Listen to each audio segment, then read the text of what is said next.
wabarakatuh. Kami dari kelompok 3 akan melakukan presentasi on the spot. Yang kami akan jelaskan di sini adalah kompensasi dan manfaat karyawan Tasi. Nah, kami akan memperkenalkan diri dulu. Sebelumnya perkenalkan, saya Riul Aulia, NIM 99. Saya Aditya Fitri Lestari, NIM 01. Saya Intan Aulia Regina, NIM 18. Saya Ahmad Dhani, Boga.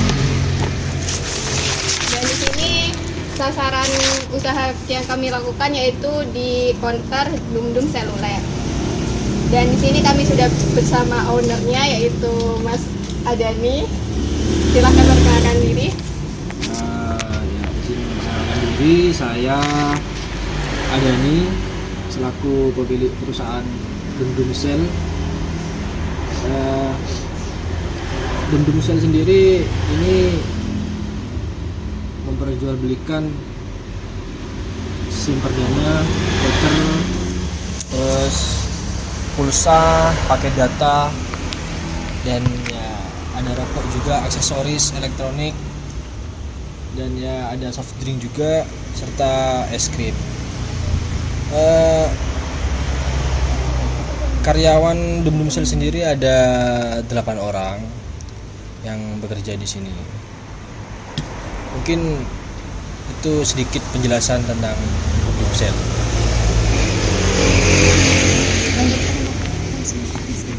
Oke, itu perkenalan singkat dari owner Dumdum Sel, dan selanjutnya di sini kami akan menjelaskan tentang materi yang akan kita bawa. Yang pertama yaitu tentang prinsip dasar kompensasi. Prinsip dasar kompensasi adalah memastikan bahwa karyawan menerima gaji yang adil dan layak sesuai dengan keterampilan, pengalaman, dan kontribusi mereka. Kompensasi adalah segala jenis imbalan yang diberikan perusahaan kepada pekerja berdasarkan perjanjian kerja. Kompensasi ini bisa berupa gaji, upah, kesejahteraan karyawan, THR, jaminan kesehatan, atau insentif. Dan berikut prinsip-prinsip dasar kompensasi. Yang pertama yaitu keadilan. Kompensasi harus adil dan bebas dari diskriminasi berdasarkan faktor-faktor seperti jenis kelamin, ras, dan atau etnis. Dan yang kedua yaitu keseimbangan. Kompensasi harus terdiri dari beberapa unsur seperti gaji pokok, insentif, dan bonus yang seimbang. Dan yang ketiga yaitu biaya yang efektif. Berdasarkan kompensasi tidak boleh melebihi kemampuan keuangan perusahaan atau terlalu rendah. Dan yang keempat yaitu kompensasi harus membuat karyawan merasa aman dalam memenuhi kebutuhan hidupnya. Yang kelima yaitu insentif. Kompensasi harus memiliki komponen insentif untuk mendorong motivasi dan meningkatkan produktivitas. Dan yang keenam yaitu akuitas dan anggaran. Keputusan gaji harus didasarkan pada pertimbangan ekuitas dan anggaran yang tepat. Yang ketujuh yaitu kenaikan gaji. Kenaikan gaji harus dijaga dalam batasan anggaran yang dialokasikan. Dan yang kedelapan, hubungan kinerja dan gaji karyawan harus dimotivasi dengan menunjukkan hubungan antara kinerja dan gaji. Dan selanjutnya yaitu prinsip dasar kompensasi daya saing eksternal adalah melakukan analisis kompensasi secara menyeluruh dan berkala untuk memahami tarif pasar yang berlaku untuk berbagai jabatan dalam organisasi. Kompensasi eksternal adalah kompensasi yang dipengaruhi oleh faktor-faktor di luar perusahaan. Contohnya faktor eksternal yaitu permintaan dan penawaran tenaga kerja, tingkat inflasi, peraturan pemerintah seperti upah minimum. Berikut adalah beberapa prinsip dasar yang memadu praktik manajemen kompensasi. Yang pertama yaitu menetapkan karyawan sebagai fokus dari semua keputusan. Yang kedua, menyusun paket kompensasi berdasarkan tanggung jawab pekerja dan upah pasar. Dan yang ketiga, mendorong kesejahteraan dan keadilan internal. Selanjutnya yaitu tujuan kompensasi, yaitu untuk memenuhi kebutuhan ekonomi pegawai, menunjukkan bahwa organisasi mengalami kemajuan, mendorong agar pegawai lebih giat dan lebih baik. Selanjutnya yaitu jenis-jenis kompensasi. Yang pertama yaitu kompensasi langsung, adalah segala macam imbalan yang berwujud uang dan diterima secara langsung oleh karyawan sebagai penghargaan atau pekerjaan mereka atas pekerjaan mereka, seperti gaji, bonus, dan tunjangan. Yang kedua yaitu kompensasi tidak langsung. Kompensasi tidak langsung merujuk pada manfaat atau fasilitas yang diberikan perusahaan melalui pihak ketiga seperti fasilitas kesehatan, asuransi, jaminan sosial, cuti, dan liburan. Kompensasi non-finansial adalah segala bentuk penghargaan yang tidak bisa diukur dengan uang, melainkan kompensasi yang bernilai positif dan memberikan kepuasan emosional atau psikologis bagi karyawan. Contohnya yaitu perusahaan menyediakan pelatihan kecakapan karyawan, lingkungan kinerja yang aman dan nyaman, pengakuan atas kinerjanya. Selanjutnya yaitu kompensasi performa. Kompensasi performa adalah imbalan atau penghargaan yang diberikan berdasarkan hasil kerja atau kinerja individu, tim, atau organisasi. Ini adalah bentuk kompensasi yang berfokus pada pencapaian target, produktivitas, atau kontribusi karyawan. Bentuk kompensasi ini berupa insentif kerja, seperti pembayaran tambahan yang diberikan berdasarkan hasil pencapaian individu atau tim. Yang selanjutnya itu penghargaan non-keuangan seperti pengakuan publik atau prestasi atau pemberian hadiah tertentu, misalnya perjalanan atau liburan. Selanjutnya akan dijelaskan oleh Mbak Tari. Selanjutnya di sini ada kompensasi fleksibel. Sistem karyawan dapat memilih antara beberapa bentuk kompensasi berdasarkan preferensi mereka. Misalnya, memilih tunjangan kesehatan yang lebih besar atau tunjangan pensiun yang lebih tinggi. Yang keenam, ada kompensasi sosial. Kompensasi ini lebih berkaitan dengan kesejahteraan sosial dan adanya upaya dari perusahaan untuk mendukung keseimbangan antara kehidupan kerja dan pribadi, seperti program kesejahteraan keluarga atau program-program sosial yang mendukung karyawan dalam kehidupan sehari-hari. Setelah itu ada peran kompensasi dalam meningkatkan motivasi dan produktivitas karyawan. Yang pertama, peran kompensasi dalam meningkatkan motivasi. Kompensasi berperan penting dalam meningkatkan motivasi karyawan melalui beberapa cara, yaitu memenuhi kebutuhan dasar. Kompensasi yang memadai membantu karyawan memenuhi kebutuhan dasar mereka seperti makanan, tempat tinggal, dan pendidikan. Yang kedua ada meningkatkan kepuasan kerja. Karyawan yang merasa bahwa kompensasi mereka adil dan sesuai dengan kontribusi yang diberikan cenderung lebih puas. Kepuasan ini berkontribusi pada semangat kerja yang lebih tinggi. Selanjutnya ada mendorong pencapaian kinerja. Insentif yang terkait dengan kinerja seperti bonus berdasarkan pencapaian target dapat memotivasi karyawan untuk bekerja lebih keras dan mencapai hasil yang lebih baik. Selanjutnya ada menumbuhkan rasa keadilan. Karyawan cenderung termotivasi ketika mereka merasa bahwa kompensasi yang diterima sebanding dengan usaha dan kontribusi mereka dibandingkan dengan rekan-rekan. Yang kedua ada peran kompensasi dalam meningkatkan produktivitas. Kompensasi yang efektif juga berkontribusi pada peningkatan produktivitas karyawan, seperti menarik dan mempertahankan talenta. Kompensasi yang kompetitif membantu perusahaan menarik karyawan yang berkualitas. Karyawan yang baik akan lebih cenderung bertahan jika mereka merasa dihargai dengan kompensasi yang sesuai. Setelah itu ada mengurangi tingkat pergantian karyawan. Karyawan yang mendapatkan kompensasi yang lebih baik cenderung lebih loyal, mengurangi turnover, berkontribusi pada stabilitas tim dan mengurangi biaya rekrutmen dan pelatihan. Selanjutnya ada mendorong inovasi dan kreativitas. Karyawan yang merasa dihargai biasanya lebih berinovasi dan bersedia memberikan ide-ide baru. Ini menciptakan lingkungan kerja yang produktif dan berdaya saing. Selanjutnya yaitu kompensasi non-finansial. Kompensasi non-finansial adalah segala bentuk penghargaan atau imbalan yang diberikan kepada individu atau karyawan yang tidak berbentuk uang atau materi, tetapi tetap memiliki nilai dan manfaat bagi penerimanya. Di dalam kompensasi non-finansial terdapat beberapa elemen penting, yaitu penghargaan. Penghargaan adalah bentuk pengakuan terhadap kinerja atau kontribusi luar biasa dari seorang individu atau karyawan Beberapa jenis penghargaan non-finansial antara lain penghargaan formal biasanya diberikan dalam acara resmi atau upacara perusahaan.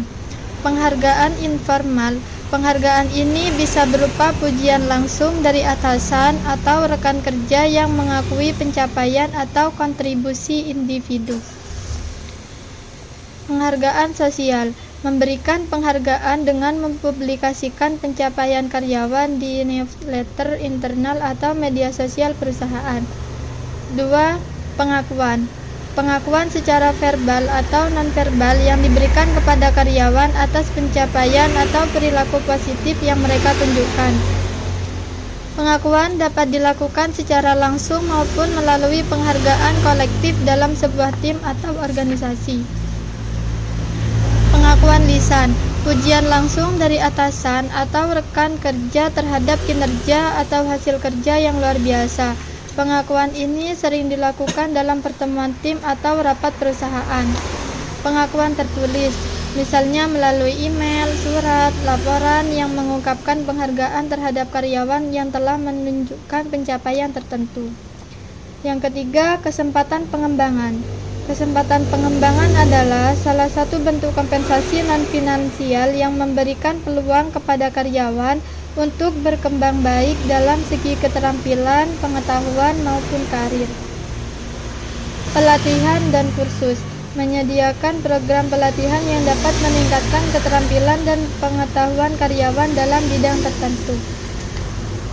Mentoring dan pembimbingan memberikan kesempatan bagi karyawan untuk belajar dari para senior atau ahli di bidangnya, baik melalui program mentoring formal maupun informal. Promosi dan rotasi jabatan memberikan kesempatan bagi karyawan untuk berkembang dengan menempati posisi yang lebih tinggi atau mempelajari bidang lain dalam organisasi melalui rotasi pekerjaan. Pengembangan kepemimpinan menyediakan program pengembangan kepemimpinan bagi karyawan dengan potensi untuk memimpin tim atau departemen di masa depan. Strategi pengembangan paket manfaat yang sesuai dengan kebutuhan karyawan. Paket manfaat adalah komponen penting dalam manajemen sumber daya manusia yang berfungsi untuk meningkatkan kesejahteraan dan motivasi karyawan. Untuk itu, penting bagi perusahaan untuk mengembangkan paket manfaat yang sesuai dengan kebutuhan karyawan agar tercipta lingkungan kerja yang produktif dan loyalitas tinggi. Berikut adalah strategi yang dapat diterapkan dalam pengembangan paket manfaat yang tepat. Oke, yang pertama yaitu ada memahami kebutuhan dan preferensi karyawan. Survei karyawan. Lakukan survei atau wawancara untuk mengidentifikasi kebutuhan dan preferensi karyawan terkait manfaat yang mereka anggap penting. Yang kedua, segmentation karyawan.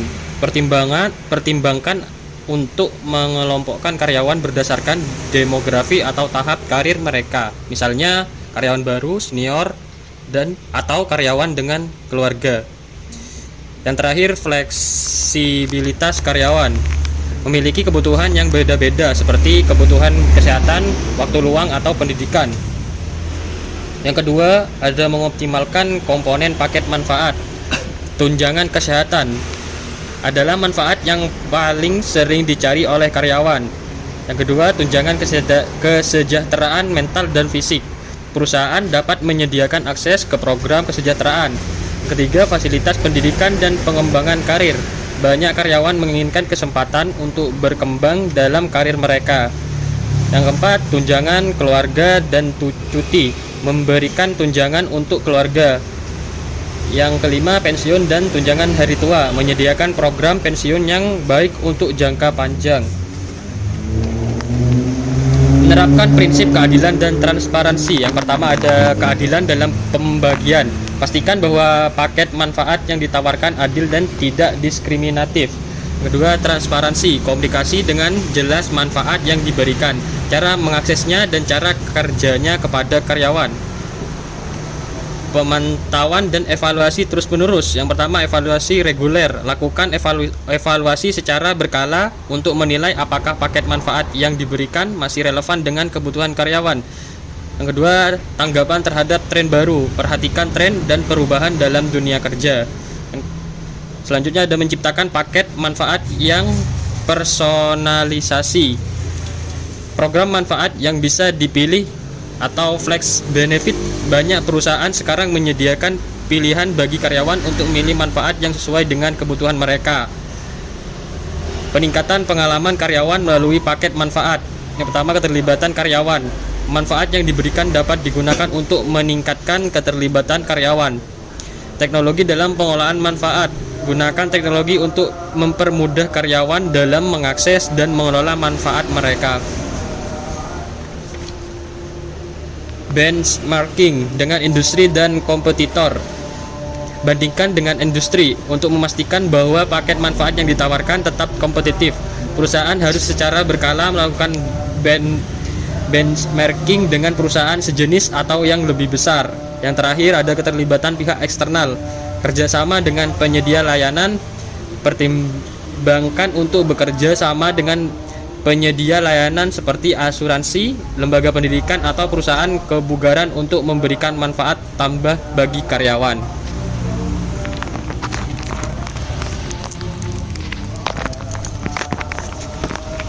Oke, selanjutnya adalah sesi tanya jawab. Ada beberapa pertanyaan yang akan saya tanyakan kepada owner Dum Seluler. Yang pertama, apakah di sini ada bonus atau insentif yang diberikan kepada karyawannya? Untuk bonus atau insentif sendiri di sini kita itu di penjualan aksesoris. Jadi karyawan bisa menjualkan aksesoris berapa dalam satu bulannya. Nah, itu per aksesorisnya kita kasih Rp2.000 gitu. Nah, jadi di saat gajian itu akan kita rekap dan akan kita jumlahkan berapa aksesoris yang terjual dalam satu bulan, seperti itu. Oke, untuk melanjut pertanyaan selanjutnya, yaitu menurut Mas, apakah perlu adanya evaluasi berkala kepada karyawan? Menurut saya perlu sih, karena evaluasi itu kan tujuannya untuk kinerja yang lebih baik bagi karyawan. Jadi di saat karyawan ada ketidaksesuaian dalam bekerja, nah itu perlu kita evaluasi agar kedepannya bisa berbenah lebih baik, seperti itu sih. Lalu apakah di sini ada perubahan sistem kerja yang selalu mengikuti tren? Mungkin ada kayak caranya melalui menjual lewat online atau yang lainnya? Kalau mengikut tren itu kita dulunya itu penjualannya offline kan masih. Nah, untuk baru-baru ini ya kita ada inovasi penjualan online melalui sosial media kita. Jadi customer bisa membeli produk kita melalui ya bisa chat ke media sosial kita, seperti itu sih. Oke, untuk pertanyaan selanjutnya, apakah di sini ada asuransi yang diberikan oleh perusahaan kepada karyawannya? Untuk asuransi belum, karena bisa dikatakan kita ini perusahaan yang termasuk perusahaan yang kecil lah. Jadi untuk asuransi masih belum sih. Untuk pertanyaan selanjutnya, menurut Mas ini apakah kompensasi sangat penting untuk setiap perusahaan yang ada di Indonesia? Menurut saya penting sih, karena kompensasi itu merupakan bentuk apresiasi perusahaan terhadap karyawan yang telah bekerja di perusahaan.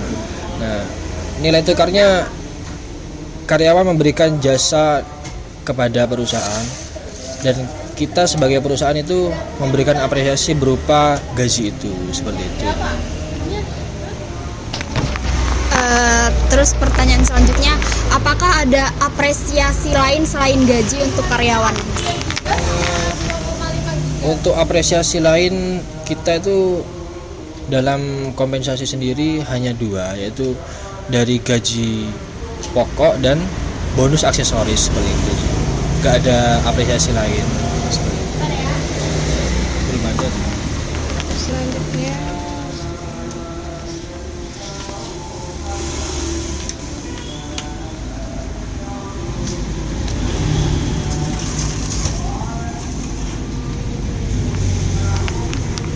liatin aja dah. Berapa menit? Mas, berapa menit mas? Berapa menit? Like kurang saya tambahin 20, pas. Nanti kan ada Tapi kan itu ada potong-potong. Iya, tapi ada potong-potongnya tadi. Ya apa ini? momen penutupan. tapi kan masih ada itunya apa openingnya editan Ya nanti bikin video gitu dah. Video masuk atau apa gitu loh biar tambah panjang. boleh. Ya. Saya tunggu belum penutup. Nih, iya bener. Oh, ini ada satu pertanyaan lagi ya. Oh ya, satu pertanyaan lagi terus pesan dan kesan dari Kata-kata dari Terus untuk pertanyaan terakhir nih, bagaimana masnya menyikapi karyawan jika kalau ada karyawan yang misalnya ya kan kadang tuh ada karyawan tuh nggak sadar bahwa dia tuh ternyata kerja itu nggak sesuai gitu tuh, tapi dia tuh mau gaji yang sama dengan temannya gitu, gimana menanggapinya? Sistem gaji kita sendiri itu sama semua, jadi nggak ada berdasarkan sistem kerja. Tapi berdasarkan kontrak kerja kita itu minimal 20 shift dalam 1 bulan setiap karyawan. Jika di bawah 20 shift maka ada pengurangan gaji seperti itu. Dan untuk penilaian kerja sendiri kita setiap bulannya per tanggal 6 itu mengadakan evaluasi ya perusahaan lah. Jadi semua karyawan dikumpulkan, kita ya saling mengevaluasi satu sama lain dan juga kebutuhan perusahaan apa aja yang belum terpenuhi seperti itu. Jadi ya dengan adanya evaluasi itu jadi perusahaan dengan karyawan saling mengetahui kebutuhannya masing-masing seperti itu. Oke, mungkin itu saja pertanyaan dari kami. Mungkin ada pesan atau kesan yang bisa Mas sampaikan untuk kami dan semuanya yang menonton. Menurut saya ya kegiatan semacam ini cukup bagus karena mbak-mbak dan mas-mas ini membawa materi yang akademis dan tentunya yang menambah ilmu buat saya dalam ya bisa saya implementasikan dalam perusahaan ini gitu sih. Ya mungkin pesan saya ya dengan tema kompensasi dan karyawanisasi ini mungkin mbak-mbak dan mas-mas kalian ini bisa ya ada ide-ide mungkin untuk perusahaan bagaimana sistem kompensasi dan karyawanisasi yang modern lebih baik lah seperti itu. Mungkin sekian presentasi on the spot dari kami dari kelompok 3. Kurang lebihnya kami mohon maaf. Wassalamualaikum warahmatullahi wabarakatuh.